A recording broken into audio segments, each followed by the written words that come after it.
Yes! Yes, Biniam Girmay! Woo! So today is first half of the stage is completely flat, and then it turns into like a classic stage. So we'll see what happens. It's not really a sprinter stage. The finish is definitely not for the sprinters, but we'll see what happens. Hello people and welcome to Eritrean Cycling Tours. You can see I'm well excited if you know already, I guess, but you can read the headline or the title of the video. But today, stage 10 of the Giro d'Italia, Biniam Girmay won stage 10. So before we get started, you got to do one thing. You got to hit the like button. Please subscribe to the channel. I'm asking people to subscribe to the channel. I'm thinking by the end of the Giro, if I could get to 1,000 subscribers, that's the goal, 1,000 subscribers. I want 1,000 subscribers, and then we'll go from there. Then we'll create a new goal after that. Get me 1,000 subscribers, and everyone who subscribed to the channel, I can go back and I can see who the subscribers are, and I'm gonna just draw from a name of the subscribers, and you're gonna get a free Eritrean Recycling Tours kit. So this is my old kit, and I'm gonna put this is the new kit. So as you can see, this is the color. This is like, the new kit is basically inspired by the continent, basically the colors, the patterns and everything. So that's what my new Eritrean Recycling kit is inspired by. So yeah. So anyway, let's get into it. Let's talk about what happened today. Today was an amazing race. I said before today's race that this looks like a course for Girmay, because basically it's a flat. The first half of the race was completely flat, and then the second half of the race is similar to stage, I believe, stage 8. And where is it? It's just like a classic style course, perfectly suited for Mathieu van der Poel and Biniam Girmay. So what happened in today's stage? So basically, they let a 3-man break getaway. That was planned. It was controlled. They didn't want too many guys up the street. That would have been too hard to bring back, because they had that problem before. So the 3-man break got away. They brought it back in. As soon as the climb started coming, then the break just like pretty much disintegrated.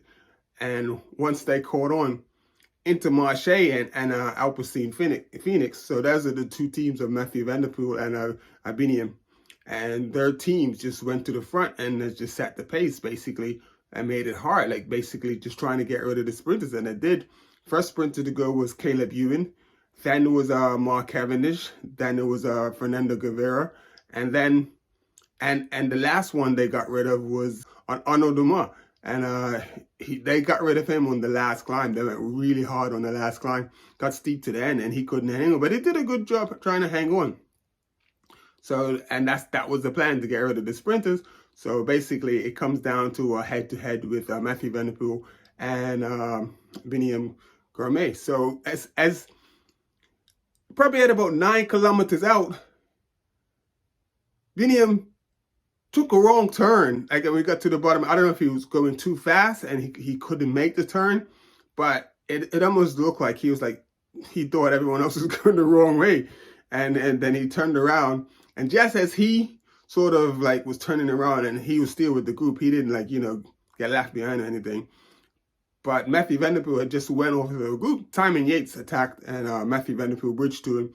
So and a couple other riders bridged to him. So they had 4 guys. So basically, Girmay had to get back in, and he got back to the group. And then his team did an amazing job today. So they were at the front. So once Mathieu van der Poel was off the front with Simon Yates, Potsavia went to the front, and him and a couple other Intermarché guys went to the front, and they drug it back, and kept the race steady, kept the race even. So then it finally got down to like the last, with 1 kilometer to go. Another guy tried to go off the front, and they were battling out and duking it out for every climb. It was a good strategy by Intermarché and Alpecin Phoenix. Basically, they knew what the course was like, and they knew they could ride the sprinters off with the hills, and they did that. So in the last 1 kilometer to go, a couple riders tried to go off the front. They weren't successful, and then it came down to the sprint. So Potsavia went to the front and kept the speed up so that, no one could try to take advantage. Everyone was, you could see everyone was tired. So, but Potsavia went to the front and he was leading out Girmay. Basically, today was a mano-a-mano sprint, like the strongest. It's basically a strength sprint, which is Girmay's which is his strength basically. So basically, he started the sprint, ran around Van der Poel. Van der Poel sort of got in his draft and looked like he was coming back, and I was like, oh no, looked like Van der Poel's gonna come around. And it's about 10 or 15 meters from the line. Van der Poel just like, I ain't got it, and just gave Girmay a thumbs up, congratulated him after the finish, which was pretty awesome to see because those are two, fierce competitors. They are bar none the strongest cyclists in the peloton. There's no one as strong as those two. Mathieu Van der Poel is an amazing athlete, and Girmay is only 22 years old, and he's already stepping up. So he's got a lot of he's just got a really bright future, and I'm really looking forward to it. So basically, that's what happened. He put his hands up in celebration. Everyone was going crazy. It seemed like Girmay was just waiting on like Van der Poel to do stuff, and this is my thing. If he could feel me, like, you don't need to wait for other people to do things. You are stronger than everybody else in that peloton. So, you can now dictate, what's going to happen, how you're going to do. And I just hope you just take the bull by the horns, man, because you're going to win a lot more races, The only takeaway we need now is that when it comes down to those, obviously Wevelgem was a similar style finish, where sprint finish, where he didn't have to sprint in a bunch and he doesn't have to try and figure out which way to go or get around anybody. So he can use his strength and win, which is what he did today.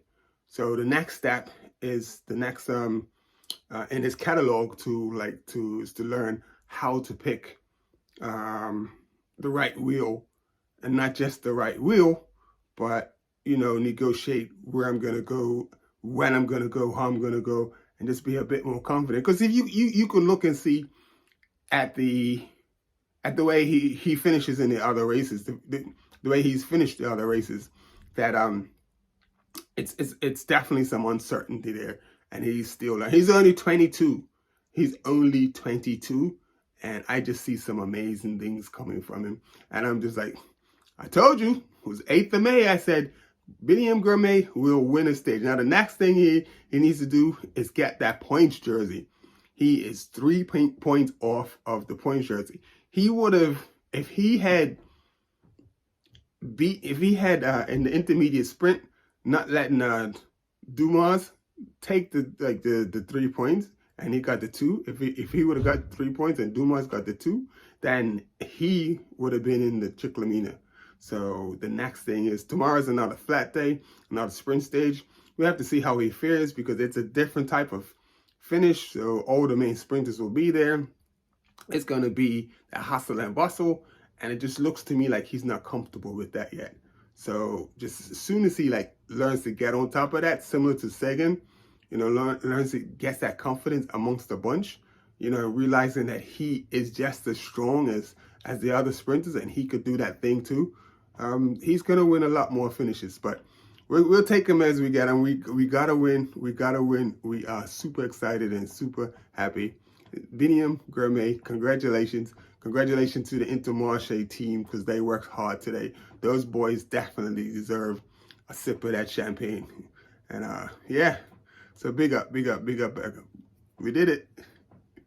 You did it, Girmay. You did it. When I say we did it, it's like, you know what I mean. Peace out.